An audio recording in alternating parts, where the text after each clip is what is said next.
That is the only place to preserve peace. Thank you, Mr. President. I thank the representative of the United States for their statement. I give the floor to the permanent representative of Albania. Thank you, Mr. President. Let me thank you, G. Di Carlo, for another clear and comprehensive briefing to the Security Council on this issue. Albania condemns, in the strongest terms, Russia's decision to recognize non-government controlled areas of Ukraine as independent entities. This is a breach of international law, an affront to the UN Charter, another blatant violation of Ukraine's sovereignty and territorial integrity, and it puts an end to the Minsk agreements. This act of the Russian Federation is null and void, has no basis, and has no international legal validity. We call on the Security Council and all the United Nations member states to reject and condemn it firmly. Albania reiterates its firm position in support of the sovereignty and territorial integrity of Ukraine within its internationally recognized borders. Mr. President, less than a week ago, we were sitting in this very room at the Russian initiative to discuss the implementation of the Minsk agreements. Today, we meet at an emergency meeting exactly because of the Russian Federation decision to violate the very Minsk agreements. This is a disrespect not only to the Council and its decisions, but for the entire universal principles of international law Russia is set to respect and protect. The whole world has witnessed how the Russian Federation has continuously worked to undermine the sovereignty of Ukraine and to determine its geopolitical orientation. What happened today is nothing less but a bis repetita of what we have seen in Georgia in 2008 and with Crimea in 2014, meaning an aggression by fabrication of phantom republics. Who is next? Every UN member state should be alarmed and realize, eyes wide open, the consequences of instrumentalization of national minorities as a weapon to undermine sovereign states, threaten regional and international peace and security. We should not accept the made-in-Russia model of destabilization be exported to other parts of Europe or anywhere else. We reiterate our demand for the removal of the military troops from the Ukrainian border and from the occupied territories of Ukraine, including troops disguised as peacekeepers when they are simply aggressors. Albania calls on the Russian Federation to stop its fait accompli policy, revoke its illegal decision and engage seriously and in good faith with diplomatic talks and give a chance to the Minsk agreements. Dear colleagues, this is yet another critical moment for Ukraine. The UN should remain actively engaged and committed together with regional organizations to the right of the Ukrainian people to live in peace and freedom. We welcome the statement of the Secretary General and echo his call for all relevant actors to prioritize diplomacy to address all issues peacefully as the only way to move forward. And I thank you. I thank the representative of Albania for his statement. I now give the floor to the permanent representative of France. Monsieur le Président, President, je remercie la secrétaire générale adjointe aux affaires politiques pour son intervention, ainsi que le secrétaire général pour son action et pour ses propos très clairs. Je salue la présence de l'Ukraine, dont la France a soutenu la demande de réunion d'urgence au vu de l'extrême gravité de la situation. La France condamne la reconnaissance par la Russie des régions séparatistes de l'Est de l'Ukraine. Celle-ci constitue non seulement une nouvelle atteinte à l'intégrité territoriale et à la souveraineté de l'Ukraine, mais aussi une violation des principes fondamentaux de la Charte des Nations Unies, de la résolution 2202 de ce Conseil qui endosse les accords de Minsk et des engagements pris par la Russie tels que confirmés au plus haut niveau ces tout derniers jours. Le 17 février, le représentant russe reconnaissait publiquement devant ce Conseil acknowledged before this Council that there is no alternative to the Minsk agreements and that they were the only internationally recognized legal basis to solve the conflict in Ukraine. Est tout autre aujourd'hui. But today, the reality is quite La different. Russie choisit la voie de la remise en cause et de la confrontation en dépit des efforts incessants en faveur de la désescalade au cours des dernières semaines et des derniers jours, notamment de la part du président Macron en lien avec le chancelier allemand. Nous poursuivrons ces efforts et nous appelons la Russie à mettre ses actes en cohérence avec ses paroles lorsqu'elle prétend être en faveur du dialogue et à revenir sur la décision de reconnaissance des entités séparatistes. Nous préparons avec nos partenaires européens des sanctions ciblées contre ceux qui ont pris part à cette décision illégale. Dans le contexte des tensions élevées aux frontières de l'Ukraine provoquées par le renforcement de l'activité militaire russe, nous sommes préoccupés par cette nouvelle étape dans la déstabilisation de la part de la Russie et par la menace que cela fait peser sur la sécurité européenne. La France salue la retenue dont l'Ukraine a fait preuve dans ces circonstances difficiles. Elle exprime toute sa solidarité avec le peuple et le gouvernement ukrainien. Nous appelons la Russie à s'abstenir de toute autre action de déstabilisation, notamment celle susceptible de mettre en danger la sécurité des populations civiles. Nous sommes particulièrement préoccupés par la décision du président Poutine d'envoyer son armée dans les territoires séparatistes sous le prétexte du maintien de la paix.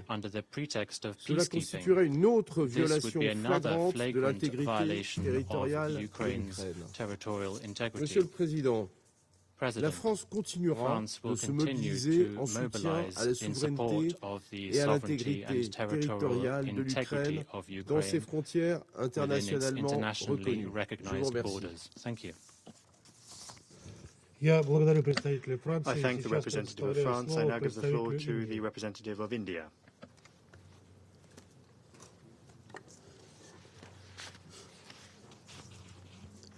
Thank you, Mr. President. Let me begin by thanking Undersecretary General Rosemary DiCarlo for her briefing. We have been closely following the evolving developments relating to Ukraine, including developments along the eastern border of Ukraine and the related announcement by the Russian Federation. The escalation of tension along the border of Ukraine with the Russian Federation is a matter of deep concern. These developments have the potential to undermine peace and security of the region.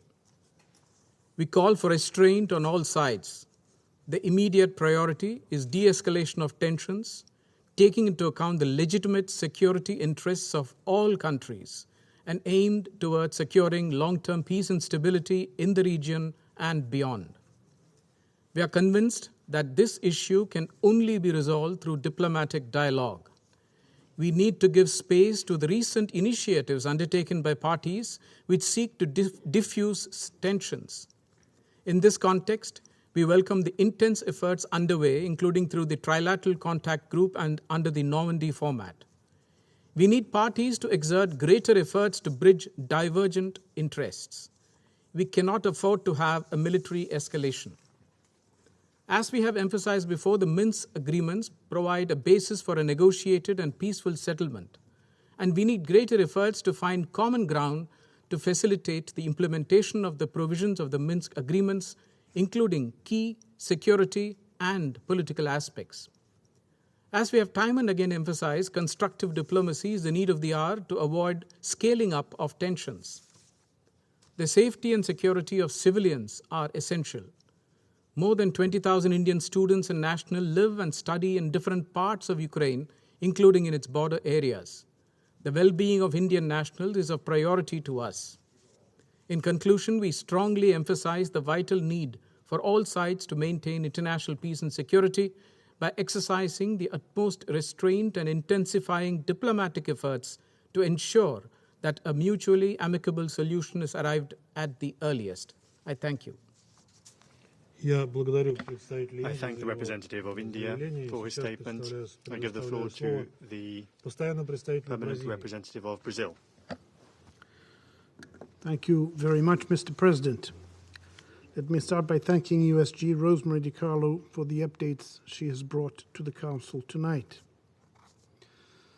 Mr. President, when this organization was established in 1945, it entrusted the Security Council with the primary responsibility for the maintenance of international peace and security. Tension in and around Ukraine is being aggravated on a daily, indeed hourly, basis, making this habitual quotation from the Charter of extraordinary importance and relevance.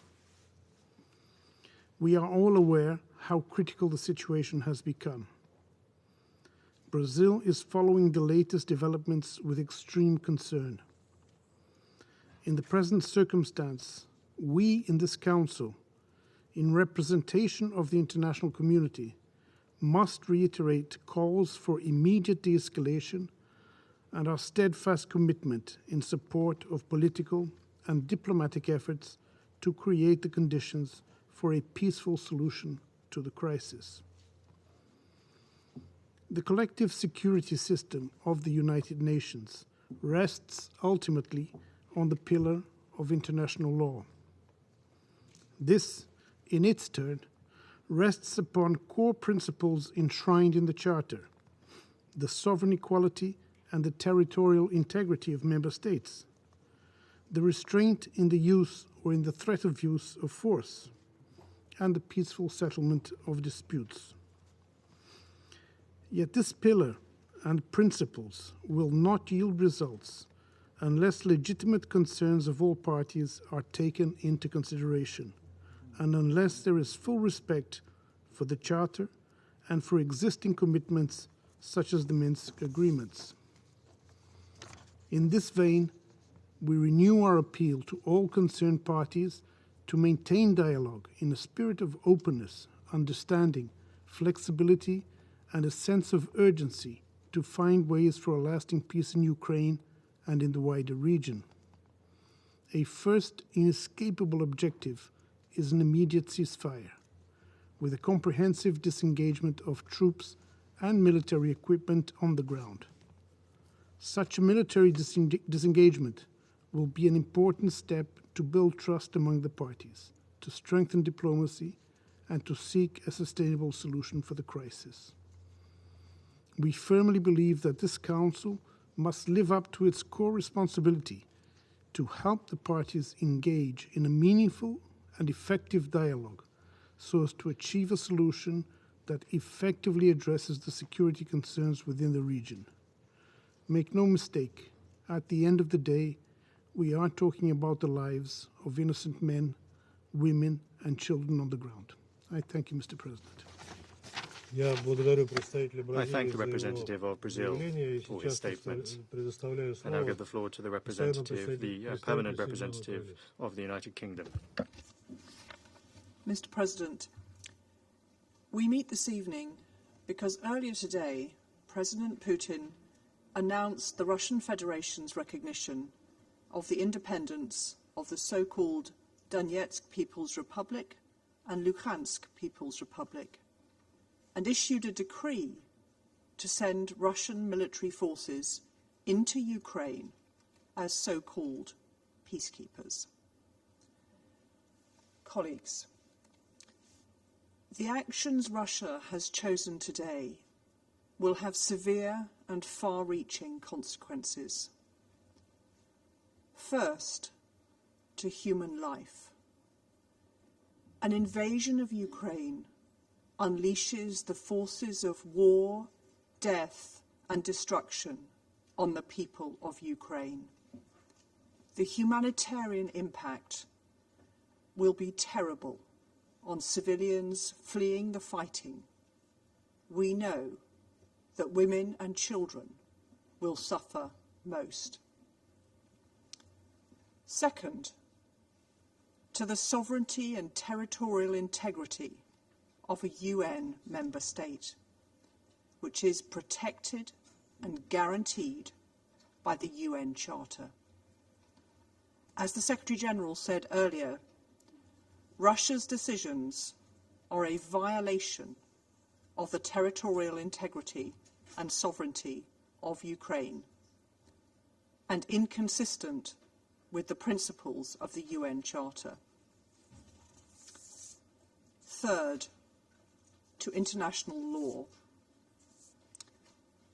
The actions taken today make mockery of the commitments Russia has made through the Budapest Memorandum and the Minsk Agreements, endorsed by Security Council Resolution 2202.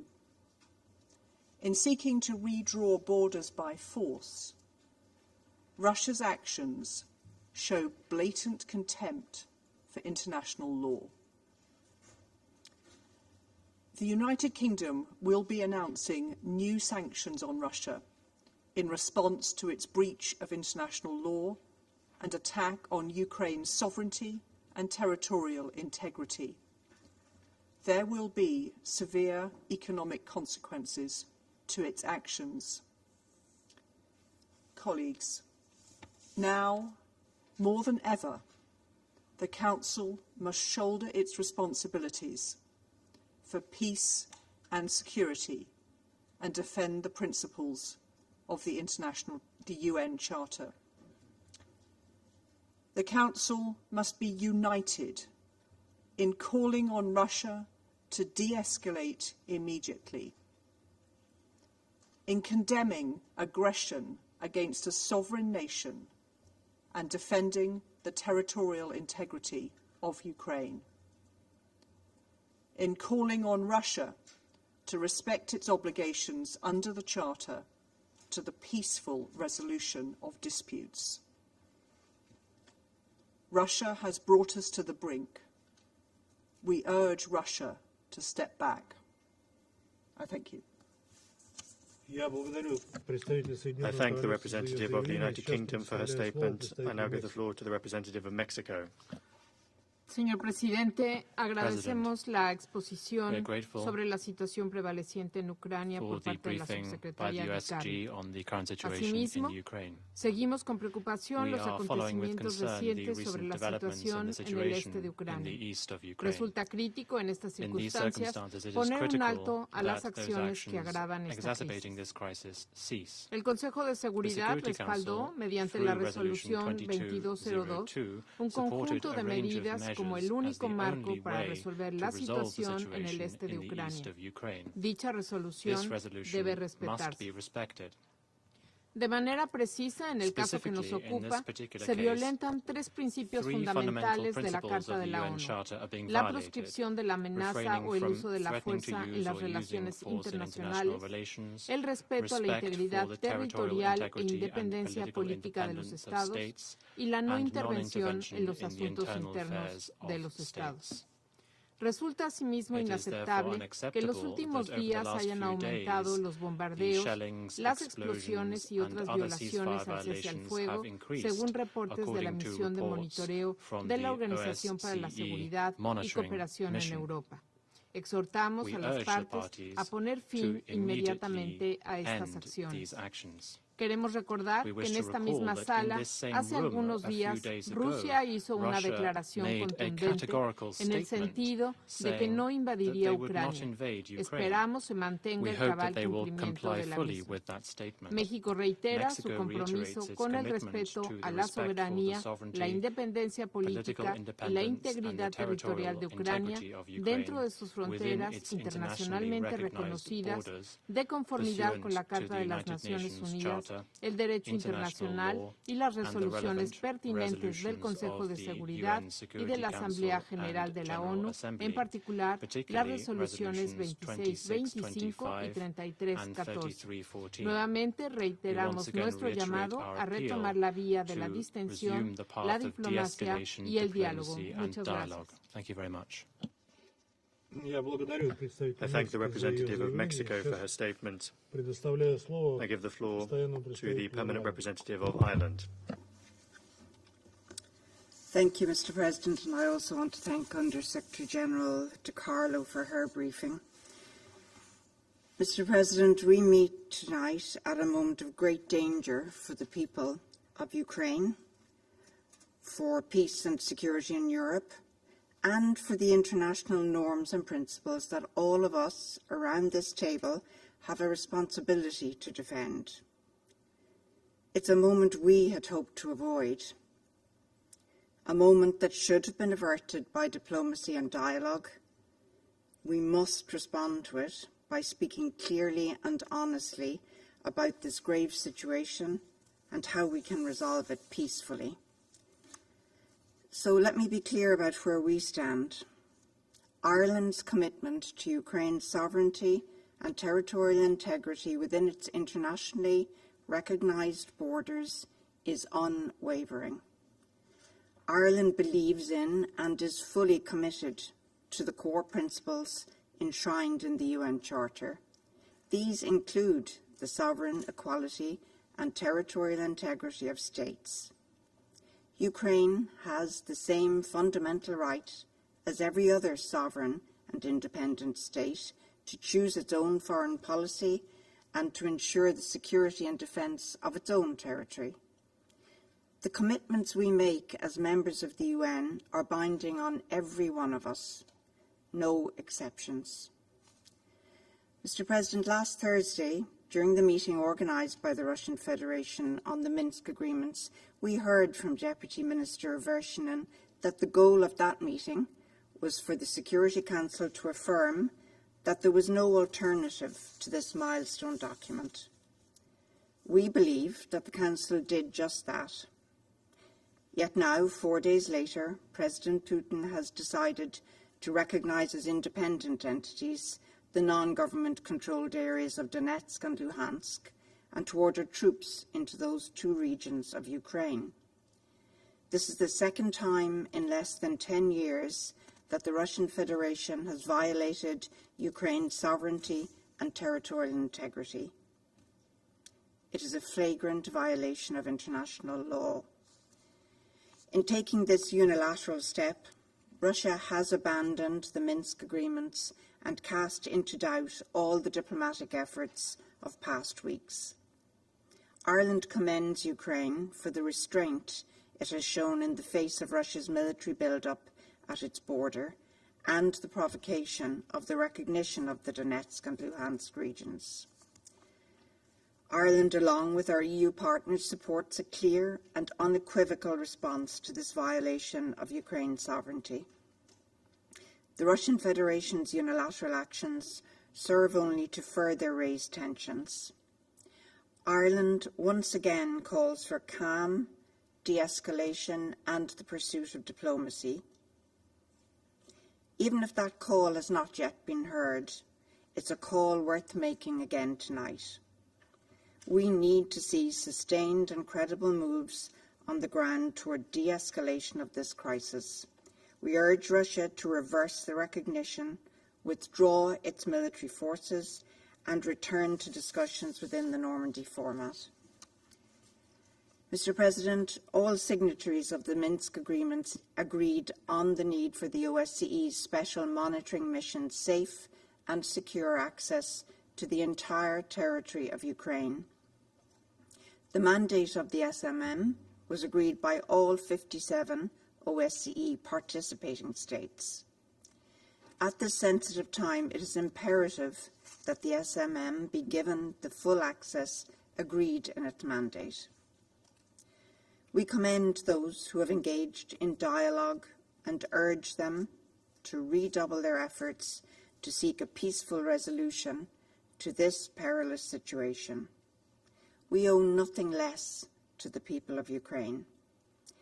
We call on all parties to ensure the protection of civilians, as well as refraining from any actions that would escalate the situation.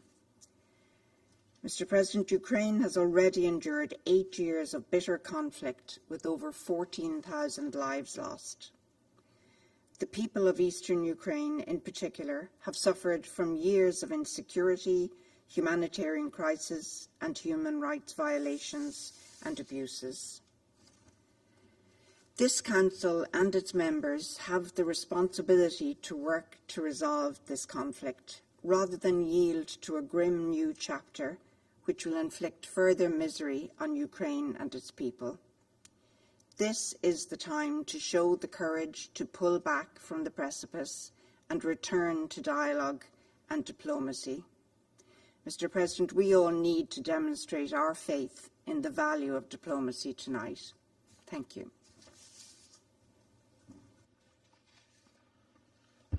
I thank the representative of Ireland for her statement, and I give the floor to the permanent representative of the United Arab Emirates. Thank you, Mr. President, and at the outset I'd like to thank Under-Secretary General for Political and Peacebuilding Affairs, Ms. Rosemary DiCarlo, for her updates and briefing this evening. And I'd like to refer to the statement that the UAE delivered in this chamber on 17th February on the same subject.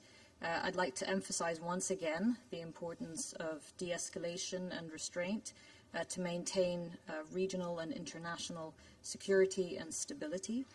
We believe now is the time to engage constructively and in good faith to address the current situation and mitigate its impact, of course, on any civilians and civilian infrastructure, and to chart a diplomatic path forward. Mr. President, the UAE reiterates the importance of dialogue, as others have said, de-escalation, diplomacy, and to continue all efforts to reach a peaceful solution consistent with international law and the Charter of the United Nations, particularly the principles of territorial integrity, independence, sovereignty, and good neighbourliness. And we believe the Minsk agreements form a good basis for that, and that adherence to these principles is indeed a sustainable pillar of a peaceful pathway forward. And I thank you. I thank the representative of the United Arab Emirates for her statement. I give the floor to the permanent representative of Kenya. Thank you, Mr. President. I thank Under-Secretary General Rosemary DiCarlo for her briefing. We meet tonight on the brink of a major conflict in Ukraine. The diplomacy we urged on the 17th of February is failing. The territorial integrity and sovereignty of Ukraine stands breached. The Charter of the United Nations continues to wilt under the relentless assault of the powerful.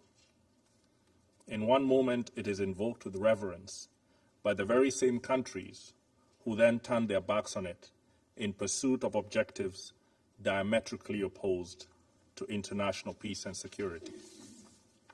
In the last two meetings on the situation in Ukraine and the buildup of forces by the Russian Federation, Kenya urged that diplomacy be given a chance. Our cry was not heeded, and more importantly, the Charter's demand for states to settle their international disputes by peaceful means in such a manner that international peace and security and justice are not endangered has been profoundly undermined. Today, the threat or use of force against the territorial integrity and political independence of Ukraine has been effected. Kenya is gravely concerned by the announcement made by the Russian Federation to recognize Donetsk and Luhansk regions of Ukraine as independent states. In our considered view, this action and announcement breaches the territorial integrity of Ukraine. We do not deny that there may be serious security concerns in these regions, but they cannot justify today's recognition of these regions as independent states, not when there are multiple diplomatic tracks available and underway that have the ability to offer peaceful solutions. Mr. President, this situation echoes our history. Kenya and almost every African country was birthed by the ending of empire. Our borders were not of our own drawing. They were drawn in the distant colonial metropoles of London, Paris, and Lisbon, with no regard for the ancient nations that they cleaved apart. Today, across the border of every single African country live our countrymen with whom we share deep historical, cultural, and linguistic bonds. At independence, had we chosen to pursue states on the basis of ethnic, racial, or religious homogeneity, we would still be waging bloody wars these many decades later. Instead, we agreed that we would settle for the borders that we inherited, but we would still pursue continental political, economic, and legal integration. Rather than form nations that looked ever backwards into history with a dangerous nostalgia, we chose to look forward to a greatness none of our many nations and peoples had ever known. We chose to follow the rules of the Organization of African Unity and the United Nations Charter, not because our borders satisfied us, but because we wanted something greater, forged in peace. We believe that all states formed from empires that have collapsed or retreated have many peoples in them yearning for integration with peoples in neighboring states. This is normal and understandable. After all, who does not want to be joined to their brethren and to make common purpose with them?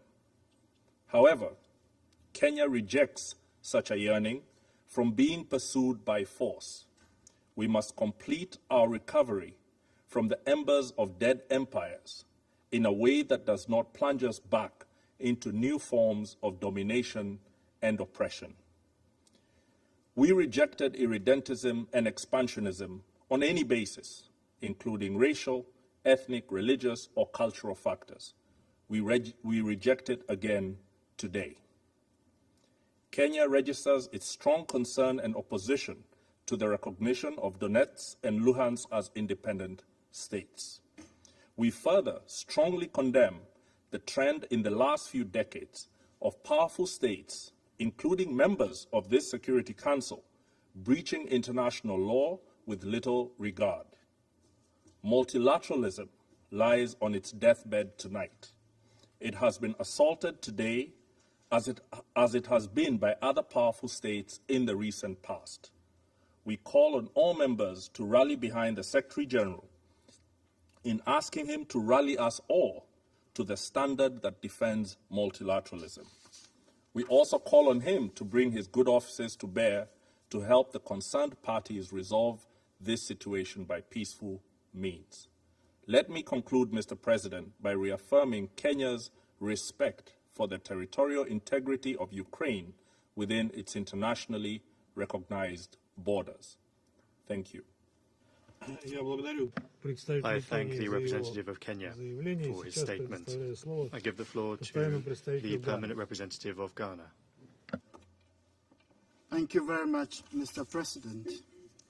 And I would also begin by, first of all, thanking USG Rosemary DiCarlo for her briefing to the Council. Mr. President, the decision by the Russian Federation to recognize the non-government-controlled regions of eastern Ukraine and to send in troops have stunned the world. Ghana deeply regrets the decision of the Russian Federation to turn its back on the Minsk agreements and the dialogue required to address concerns over the implementation of the agreements. When Ghana joined this organization in 1957, we were under no illusions that the international order was perfect. However, we were convinced, and still are, that the principles of sovereign equality of states, which constitute the basis of this organization and our multilateral order, is the veritable foundation for a stable world. We believe that the United Nations represents the best attempt at maintaining peace across the nations, forging relations and cooperation between and among our peoples, and holding forth the prospect of a better tomorrow. It is for this reason that Ghana, like many other members of the organization, has solemnly committed itself to uphold the Charter and international law. We believe that through multilateralism we can improve cooperation to make the world a better place for its citizens and for generations unborn. Through this organization and our common actions on principles such as self-determination within the context of the United Nations, the countries that existed under colonial rule have been assisted to become sovereign and politically independent states. By its sheer convening power, this organization has set out a pathway for dialogue for all its members, regardless of differences in political ideology, and encourage the development and maintenance of friendly relations. By the actions of this organization, the rights of people across the world have become more respected by their governments and their well-being better guaranteed. Mr. President, I will be clear. Ghana supports the internationally recognized borders of Ukraine, the borders of which it joined the United Nations as a bona fide member. We do not support any actions that violate Ukraine's sovereignty, political independence, and territorial integrity. By our principles, Ghana does not recognize any entity outside of the clear arrangements that have been established by the Charter and the principles of international law for the recognition of states. As an international community, we have pulled back from many dangerous scenarios when logic and reason have prevailed. And on this occasion, we re-echo the voice of the Coalition of Peace for Restraint by all parties. While the sound of war may be loud, the voice of peace runs deeper. We urge restraint on all unsettled but accepted situations across the globe and remind member states of the need to protect the collective security mechanism, which requires adherence to the core principles of the Charter and international law. The true test of greatness lies not in one's ability to use power, but in the capacity to constrain its use when that would be an obvious choice by those of a lesser capacity. We hope that within this Council, and perhaps outside of it too, we shall find a resolution of the existing situation in Ukraine, and in a manner that does not impair the mechanisms for peace. While Ghana and other African member states have always held that the use of the veto power is anachronistic and counterproductive to the effective workings of our modern arrangements for maintaining global peace and security, that concern has never been rendered more acute than in situations such as the one we now see. Even though it may be enough on many occasions to say that we are against the actions of a member state, that goes against the international norms.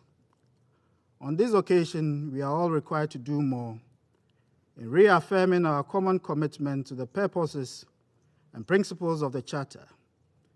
Besides the immediate cost of instability, all countries, including the most vulnerable in the developing world, may pay a steep price for the actions that destabilize a part of Europe.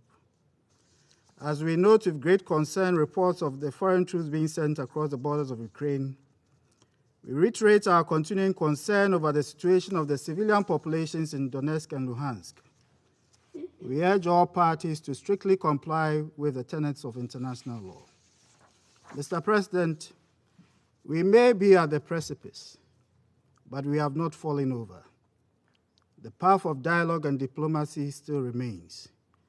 We urge the reversal of escalatory actions and also invite the Secretary General to renew his good offices on the situation in the eastern regions of Ukraine in close coordination with the OSCE and all other relevant partners. I thank you, Mr. President. I thank the representative of Ghana for his statement. I give the floor to the representative of Gabon. Merci, Monsieur le Président. Thank you, President. Je voudrais tout d'abord remercier First of all, I would Madame like to thank Ms. DiCarlo for her briefing.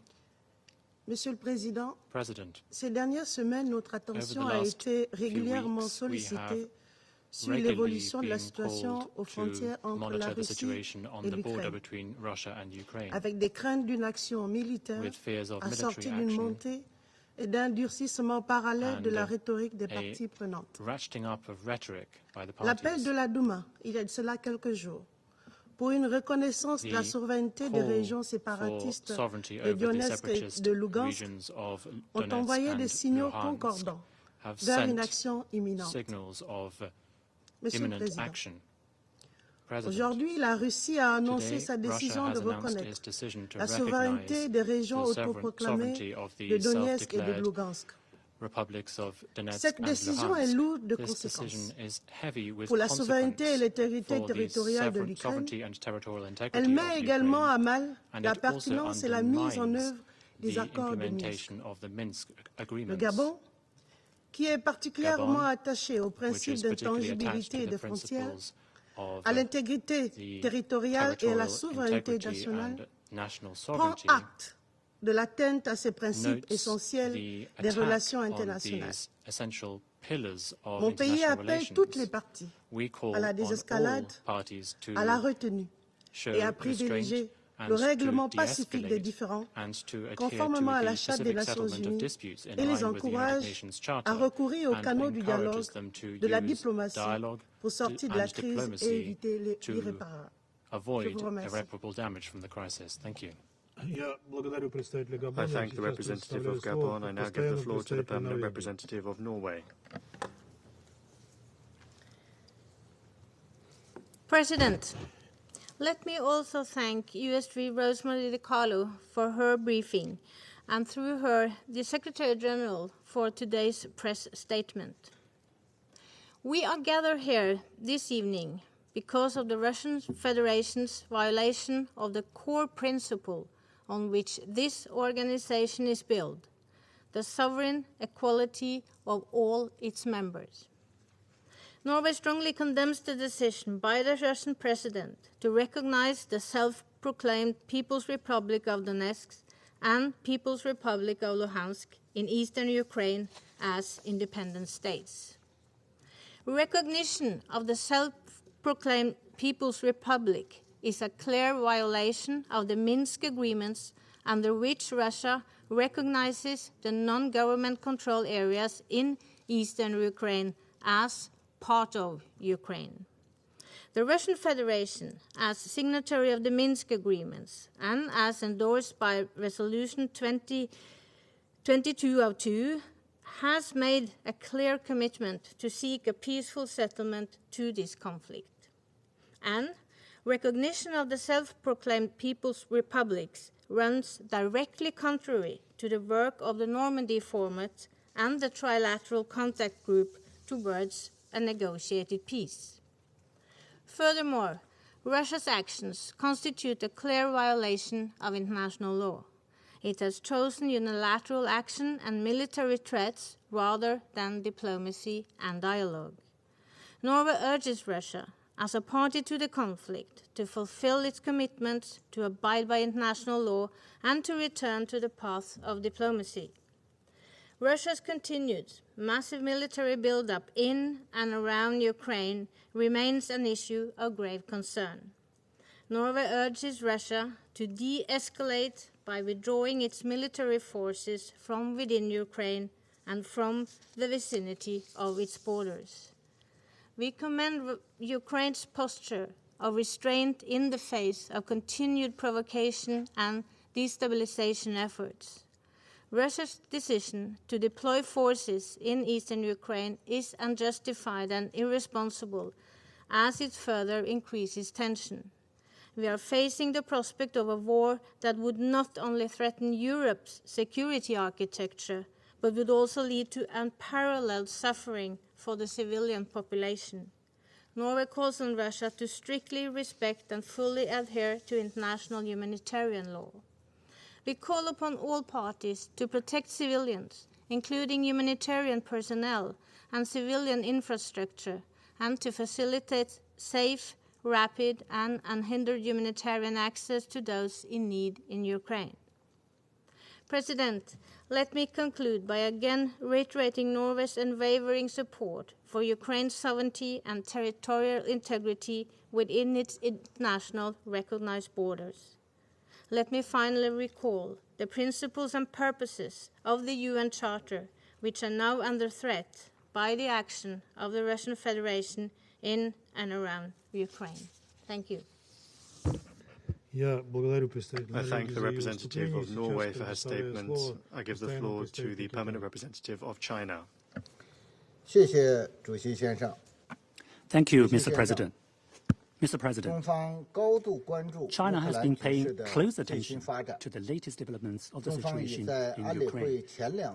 We fully elaborated on our position at the previous two meetings of the Sand Council on this topic. At present, all parties concerned must exercise restraint and avoid any action that may fuel tensions. We welcome and encourage every effort for a diplomatic solution and call on all parties concerned to continue dialogue and consultation and seek reasonable solutions to address each other's concerns on the basis of equality and mutual respect. The current situation in Ukraine is a result of many complex factors. China always makes its own position according to the merits of the matter itself. We believe that all countries should solve international disputes by peaceful means in line with the purposes and principles of the UN Charter. I thank you, Mr. President. I thank the representative of China for his statement. I shall now make a statement in my capacity as the representative of the Russian Federation. Distinguished colleagues, we've just now heard a number of highly emotional statements, categorical assessments and far-reaching conclusions related to the signing today by Russia's president of decrees recognizing the Lugansk and Donetsk People's Republics. I'll leave the direct verbal assaults against us unanswered. Now it's important to focus on how to avoid war and how to force Ukraine to stop the shelling and provocations against Donetsk and Lugansk. From the statements of a number of our colleagues, one may get the impression that Russia's recognition of the LPR and the DPR took place suddenly, for no reason at all. Of course, that's not the case. It should be remembered that the DPR and the LPR declared their independence from Ukraine back in 2014. But we only recognize them now, despite the higher level of support for doing so, both in the republics themselves and in Russian society from the very beginning. At the time, the hope won out that the Ukrainian Maidan regime would think again and would stop talking to their own citizens in the east in the language of cannons and shooting and threats and shelling. Time and again, we firmly asked Kiev to listen to the aspirations of the people living in Donbass and the Russian-speaking residents of the country, to respect their entirely legitimate desire to use their mother tongue and to teach their children in that language, and also to honor the memories of those who liberated the land from fascists rather than those who fought on the side of fascists and had a hand in the killing of hundreds of thousands of people during the Second World War. After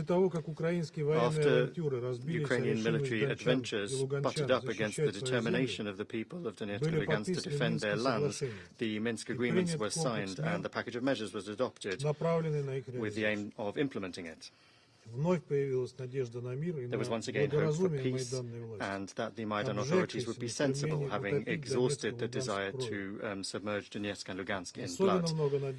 There was a particularly great amount of hope invested in the election in 2019 of a new president of Ukraine, who promised at long last to establish peace in Donbass. However, those who hoped that the Ukrainian authorities would take a peaceful stance were unfortunately mistaken. Kiev not only very quickly returned to its bellicose rhetoric and continued the shelling of civilians, but also did everything it could to sabotage and ultimately destroy the Minsk agreements. And most importantly here is the flat refusal of Kiev to speak directly with the representatives of Donetsk and Lugansk, despite the fact that this requirement is a central structural element of the package of measures. An unambiguous confirmation of an unwillingness to engage in that dialogue is something we've heard repeatedly from Ukrainian leaders in the last few days, including from the permanent representative of Ukraine during the Security Council meeting that we convened on the 17th of February to discuss the implementation of the Minsk agreements. After that, it became clear once and for all that Ukraine did not intend to implement the Minsk agreements, and I would like to recall and remind my colleagues on the Security Council that in all other conflicts, be it Libya, Syria or Yemen, we all demand and call for direct dialogue between the parties to the conflict. And it's only in Ukraine, for example, the Ukraine that is for some reason an exception to this rule. From some statements today, one may understand that a number of our colleagues are ready to bury the Minsk agreements. However, I would like to remind you that when the Minsk agreements were concluded, the LPR and the DPR had already declared their independence. The fact that Russia today recognized that in no way changes the makeup of the parties to the Minsk agreements, because Russia is not a party to the Minsk agreements. We have repeatedly declared this, and in so doing, in this regard, nothing has changed. It's another matter that the Minsk agreements, part of the provisions of which were supposed to be implemented way back in 2015, have long been openly sabotaged by Ukraine with the backing of our Western colleagues. And today we can see that many colleagues want to sign up to the idea that the Minsk agreements are dead, but that's not the case. And Kiev is still bound to implement them. We remain open to diplomacy for a diplomatic solution. However, allowing a new bloodbath in the Donbass is something we do not intend to do. Unfortunately, we are forced to note the extremely negative role played in all of this by our Western colleagues, led by the USA.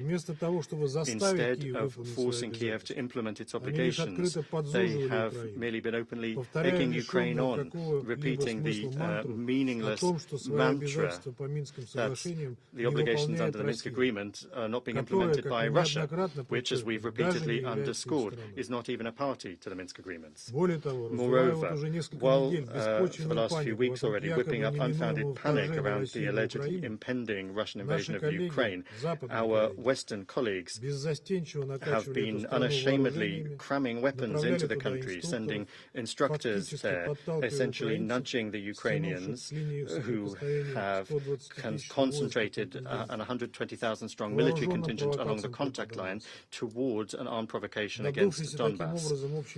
The joint efforts of the West and Ukraine have inflated an air bubble that simply had to burst.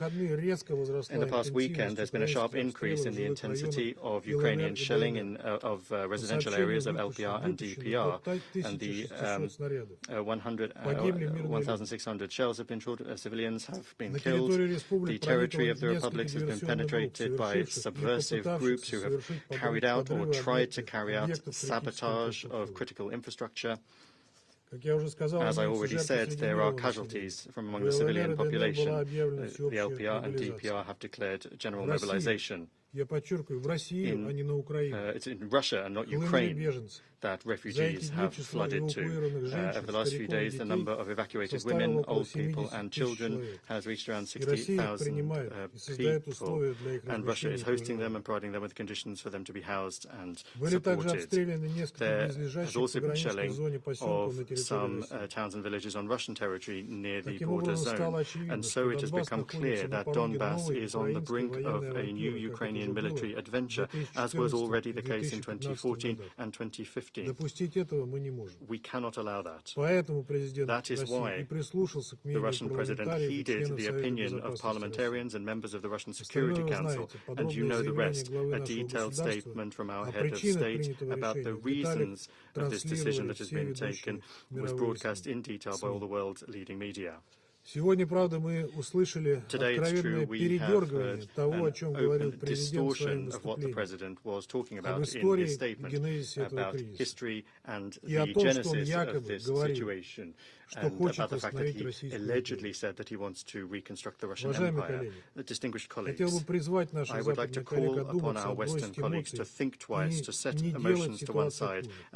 Никто, кроме вас, не сможет сдержать милитаристские планы Киева и заставить его прекратить обстрелы и провокации против Луганской и Донецкой народных республик, которые в новых условиях могут иметь особо опасные последствия. В соответствии с подписанными сегодня that were signed today and on the basis of their requests from the Republic, peacekeeping functions on their territories will be carried out by the armed forces of the Russian Federation. Distinguished colleagues, in conclusion, I would like to note that in today's statements, most of you did not find any place for the more than 4 million of residents of Donbass. It's as though you've been cancelling out their fates from your statements from 2014, generally calling them pro-Russian separatists. At the same time, you decided that the illegal coup in 2014 wanted to discuss with the new authorities how their rights would be upheld. That was all they wanted to do. In the last few days, with the sharp intensification in military activity from the Ukrainian army along the contact line, the lives of hundreds of thousands of women, children and elderly persons have once again, as in 2014 and 2015, ended up under real threat. And the main aim of our decision was to protect and preserve those people. And that is more important than all of your threats. Thank you. I resume my function as President of the Council. I now give the floor to the Permanent Representative of Ukraine.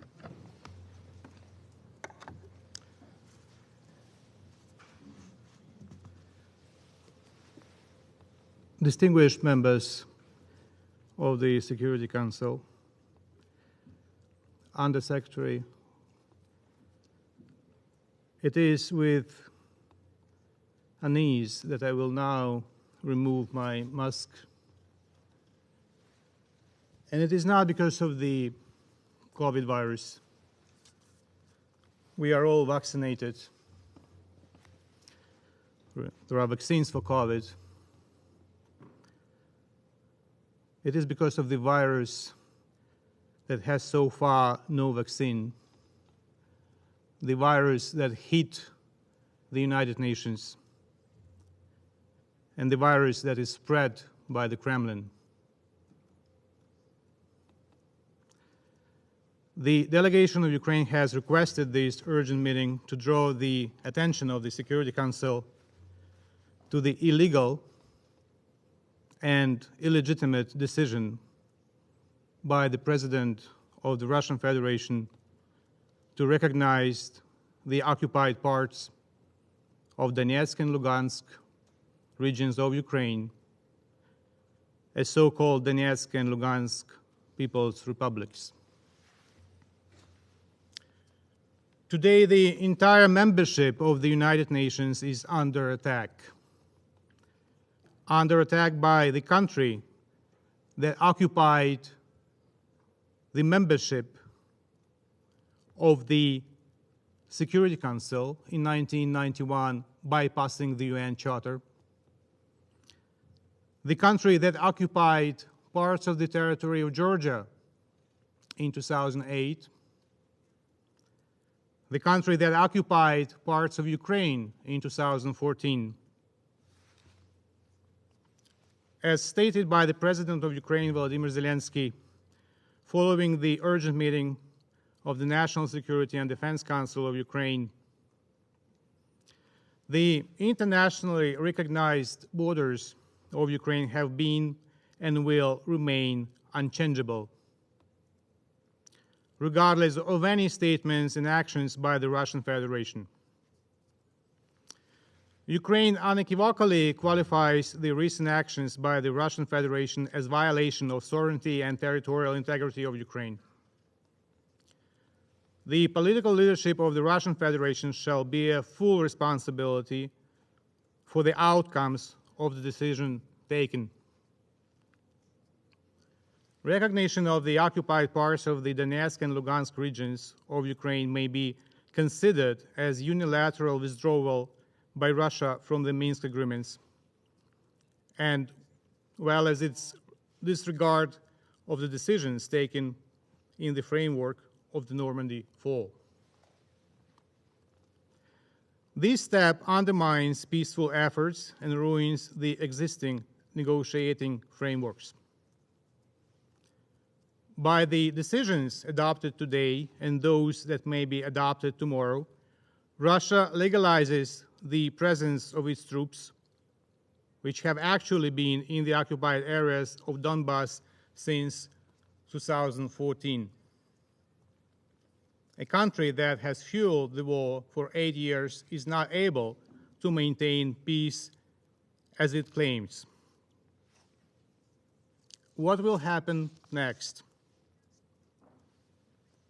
We want peace, and we are consistent in our actions. Today, the Ministry of Foreign Affairs of Ukraine has sent a request on the basis of the Budapest Memorandum to the guarantors of security of Ukraine, demanding immediate consultations. The meeting of the UN Security Council and the special meeting of the OSCE have been initiated. We insist on the full-fledged operations of the OSCE SMM to prevent provocations and further escalation.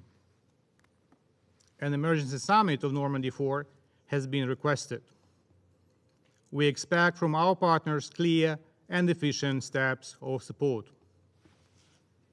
It is critical to see now who is our true friend and partner, who is on the side of the UN Charter, and who will continue to deter Russia by words only. We are committed to a political diplomatic settlement and do not succumb to provocations. In accordance with Article 51 of the Charter, Ukraine has the inherent right to individual and collective self-defense. We are committed to a peaceful and diplomatic path, and we will stay firmly on it. We are on our land. We are not afraid of anything or anyone. We owe nothing to anyone, and we will not give away anything to anyone. There should be no doubts whatsoever, because it is not February 2014. It is February 2022. Another country, another army. One goal is peace. Peace in Ukraine, peace in Europe, global peace. Excellencies, we must do all we can to make sure that the problem of Donbass is resolved through implementation of the Minsk agreements. That was said here in the Security Council chamber just 4 days ago, said by the Russian Deputy Foreign Minister in the chair of the President of the Council, with a reference to President Putin. President Putin, who has taken a decision that we discussed today as a threat to the rules-based order, to the UN Charter, in particular Article 2 of the Charter, as well as to international peace and security. Peace and security that the Council has been conferred a primary responsibility to maintain under the Article 24 of the UN Charter. And in accordance with the Article 39, the Security Council shall make recommendations or decide what measures shall be taken to maintain or restore international peace and security. The delegation of Ukraine requests the Security Council members to exercise the above duties. We invite the Russian Federation to reread again and again, carefully, today's statement, where the Secretary General considered the decision of the Russian Federation to be a violation of territorial integrity and sovereignty of Ukraine, and inconsistent with the principles of the Charter of the United Nations, and I thank the Secretary General for this powerful statement. In conclusion, I would like to reiterate that it remains up to Russia to abandon its long-lasting strategy on Ukraine based on threat and use of force against the territorial integrity or political independence of my country, and re-engage in what we all have committed to, fundamental principles of peaceful relations enshrined in the UN Charter. We demand from Russia to cancel the decision on recognition and return to the table of negotiations. We condemn the order to deploy additional Russian occupation troops in the territories of Ukraine. We demand immediate and complete verifiable withdrawal of the occupation troops. Dear members of the Security Council, the United Nations is sick. That's a matter of fact. It's been hit by the virus spread by the Kremlin. Will it succumb to this virus? It is in the hands of the membership. Today, the Kremlin copy-pasted word by word the decree on Georgia of 2008. Word by word, copy-pasted, copy-pasted. No creativity whatsoever. The copying machine in Kremlin works very well. Who is the next among the members of the United Nations?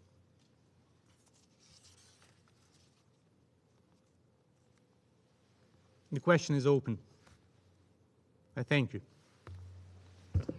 Я, как председатель Совета Безопасности, I, as обязан President произнести of эти слова. the Я Security благодарю Council, I'm obliged to say представителя Украины this. за его I thank the заявление. representative of Ukraine Сейчас for his предоставляю слово statement. представителю I now Германии. give the floor to the representative of Germany. Thank you, Mr. President. I start by thanking Under-Secretary General Rosemary DiCarlo for her briefing. Mr. President, only 4 days after our last meeting, this Council meets again to discuss the situation in Ukraine. On Thursday, there was consensus in the Security Council that the Minsk agreements, which this Council unanimously endorsed by its Resolution 2202, need to be implemented, including by the Russian Federation. Today, we are confronted with the very opposite from Russia. President Putin's decision to recognize the separatist self-declared People's Republics in eastern Ukraine is not only a blatant breach of Security Council Resolution 2202, but also of basic principles enshrined in the UN Charter.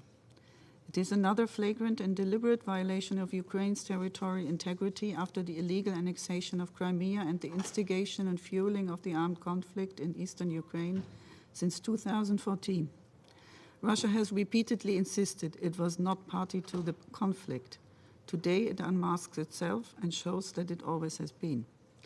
Mr. President, my government condemns Russia's violation of the territorial integrity and sovereignty of Ukraine in the strongest possible terms.